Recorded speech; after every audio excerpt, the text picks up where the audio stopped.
Good evening, and it's great to have you with us here on a very busy Tuesday night. We have several breaking stories as we come on, and we're going to begin tonight with the possible tornado touching down just a short time ago. These are the pictures coming in from Seattle at this hour. Fierce winds causing major damage in this neighborhood here. Rooftops ripped off, trees ripped from the ground, and this is just one system about to merge with another as it sweeps across the country just as millions travel for Christmas. We have the track for you tonight, and ABC's Will Carr leads us off with the damage coming in now. Oh my God! This tornado touching down, tearing through a Walmart parking lot just before 2 p.m. The parking lot destroyed. Look at all that aftermath. Look at all. Severe storms pounding the northwest tonight. In Port Orchard, Washington, a possible tornado ripping roofs off homes, massive trees down, an entire neighborhood leveled. The storm's part of a system moving across the country, bringing high waves to California's coast. The National Weather Service in the Bay Area warning people to stay back from the ocean or risk certain death. Let's get to Will monitoring the images coming in tonight. And Will, there was no warning for this system? That's right, David. Our weather team says that there were no severe warnings when these storms broke out. There's widespread damage and power outages, and the priority is life and safety as these rare storms move east. David. Will Carr leading us off. Thank you, Will. Scene like what he's working tonight. Also, we spoke to homeowners who are trying to get back to their homes here. One woman says she is deathly afraid because her dog is trapped inside. She said there's a tree down in my house and my house was gone. And my main concern was for my dog. I seen a tree falling over onto a house, crushed completely. My friend's house surprisingly wasn't touched at all. Everywhere past that way, there's trees falling. And just look at these trees that this tornado has brought down here. And I am told further back into that area, it's getting really difficult to see because it's dark now. That is closer to where the tornado touched down. There are roofs that are destroyed there. We're going to continue speaking to people here. In fact, I spoke to somebody who has a tree on top of his home. You'll hear that coming up on KIRO at 6 o'clock. Reporting live in Port Orchard, Shelby Miller, KIRO 7 News. A lot of work and some uncertainty ahead. Now, KIRO 7 Chief Meteorologist Morgan Palmer is actually tracking this storm. And Morgan, it was brief, but some debris was lofted thousands of feet into the air. Right, and miles downstream. When we mentioned a few moments ago that debris was scattered for miles, I'm going to show that to you on the KIRO 7 Pinpoint Storm Tracker. Now, first of all, this was earlier this afternoon as the storm moved just south of, say, downtown Port Orchard, right in here. About 151, about 155 is where we had that tornado develop, came down to the ground, and then went right back up in the cloud very quickly, but not before it caused a lot of damage. This is an unusual look. I don't think I've ever shown this to you on the KIRO 7 Pinpoint Storm Tracker 3D. This circle right there, this blue dot, is an indication of the debris being lofted from the tornado up into the sky. The debris is actually being detected at about 3,000 feet. Taking the Pinpoint Storm Tracker 3D, tilting it on its side here, you're looking here at a cross-section of the atmosphere. So I'm slicing the storm right from top to bottom, 10,000 feet in the air, 20,000 feet. Right here, bounded by this white line, see these cool colors? The radar is actually seeing objects of different sizes and different shapes up in the cloud. That should not happen. It should be all raindrops. So we know that is tornado debris being lofted into the atmosphere. There are no further tornado issues around western Washington. I am pinpointing, though, another storm on the way later this week coming up. All right, Morgan, thank you. Meantime, we have team coverage, and it continues now with KIRO 7 South Sound reporter Kevin McCarty. And Kevin, you're in another neighborhood there dealing with the massive, and in one quotation from a sheriff's deputy there, catastrophic destruction. We're at a makeshift command post that's been set up in the parking lot of a Walmart store here in Port Orchard. You can look behind me. You can see firefighters are setting up their gear, getting ready for a long night of work. They have a lot of people they got to search for inside there. They got to check to see whether or not anyone's hurt. They got to deal with that gas leak, and they have to deal with the damage inside there. We're going to show you some pictures from Chopper 7 that'll give you an idea of just how bad, just how violent this tornado was when it hit. Now, this is in an area in kind of the north portion of Port Orchard. We on the left, I should say, to the west, it's Bethel Road, which is a very busy road. Lund to the north. and then Salmonberry to the south, we're told, and then it gets off into the neighborhoods where this tornado actually hit and did the most damage. Those are areas they are telling people to avoid. Now, we're heading into a busy evening commute here in the Kitsap Peninsula. We already ran into some heavy traffic getting into the Port Orchard area about an hour ago. That's going to get worse as people get off work and try to get home. Bethel Road, a very busy road, as well as Lund for those commuters. It's going to be a long slog through that traffic because they have to get through a lot of backed up traffic and a lot of closed roads as rescue crews and crews begin to head inside. And we talked with Deputy Scott Wilson from the Kitsap County Sheriff's Office a short time ago about what it is those crews are finding when they get into the neighborhoods hit by this tornado. Here's what he had to say.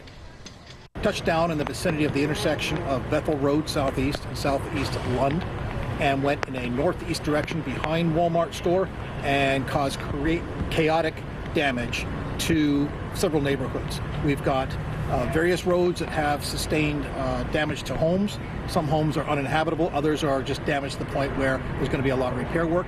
There are services that have been disrupted, meaning gas, report of gas leaks, and other issues that we have to deal with.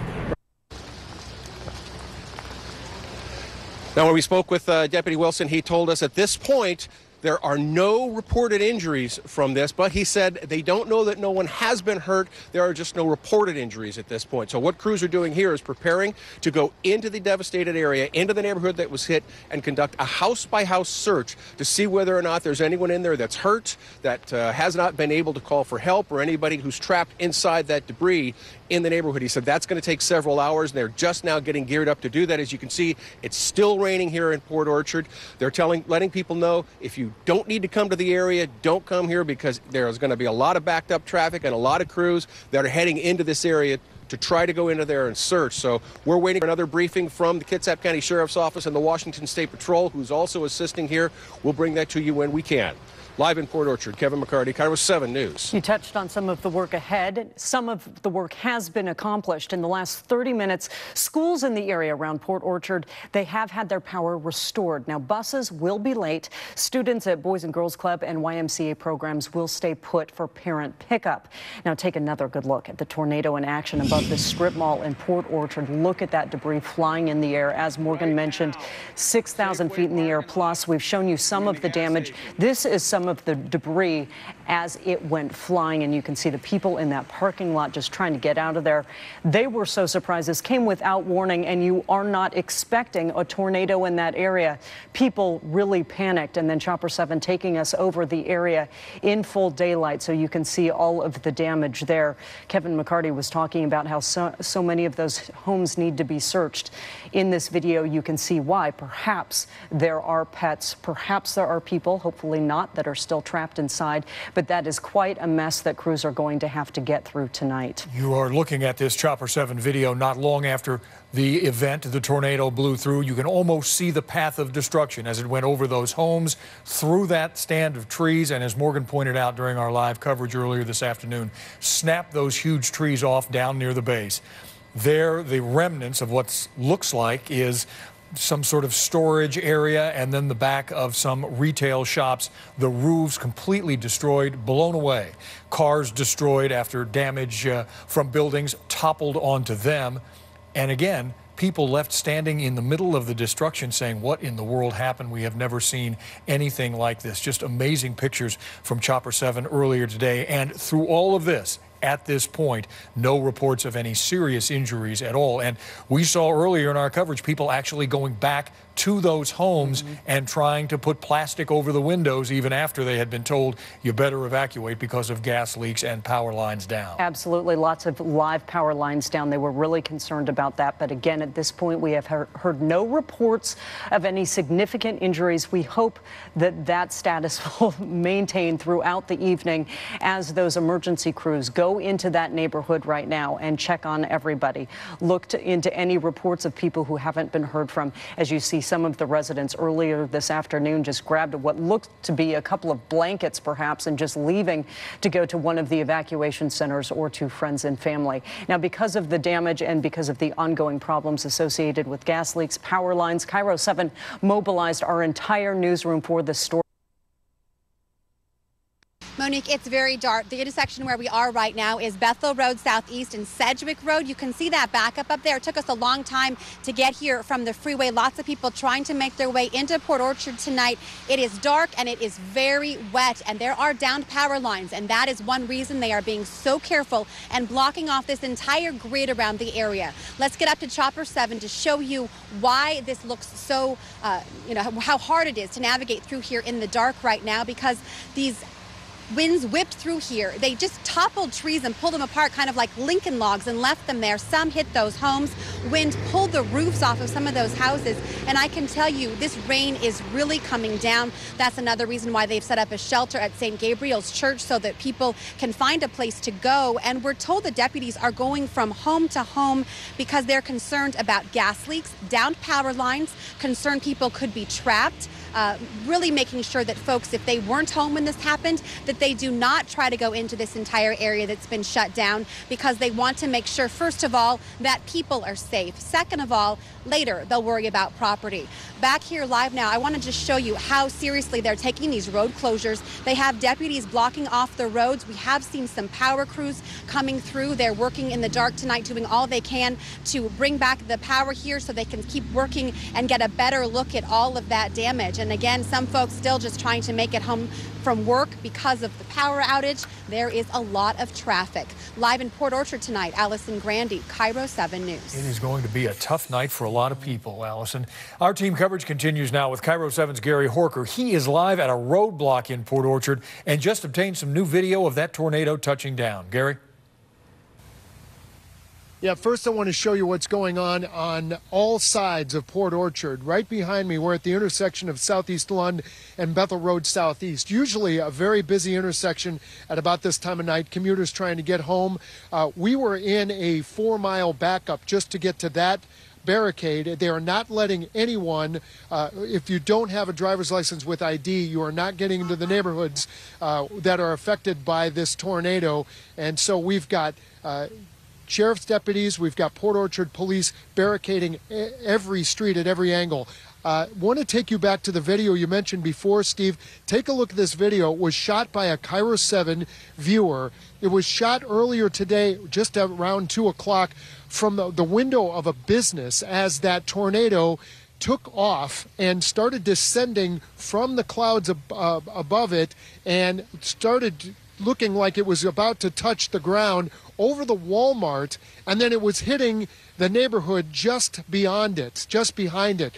So the tornado video you're looking at is at about this time starting to rip up that neighborhood, rip off the roofs, and using that dramatic action to down trees, power lines. And then, as we know before from listening to Morgan Palmer, it is a huge vacuum action, so it's pulling everything straight up into the air into neighboring communities from there. We also have wind damage. Some of these wind damages are really astonishing. The tornadic winds can do damage in an isolated way, where you see one tree that could be propelled through a car or through a house, and then the tree right next to it could still have leaves on it. It's very, very odd, the dynamic of these winds. So I want to take you back here to this intersection that we're at Southeast London, Bethel Road.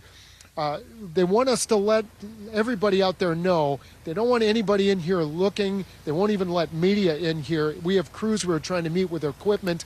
They will not let us through unless we're on foot. So if you don't have a reason to be here, you don't have an address here, they do not want you to come here. They're still trying to get emergency crews and people with floodlights in to assess the damage. So that's the very latest. We'll keep you posted. Reporting live from Port Orchard, I'm Gary Horker, KIRO 7 News. Wow, let's go to KIRO 7 Chief Meteorologist Morgan Palmer.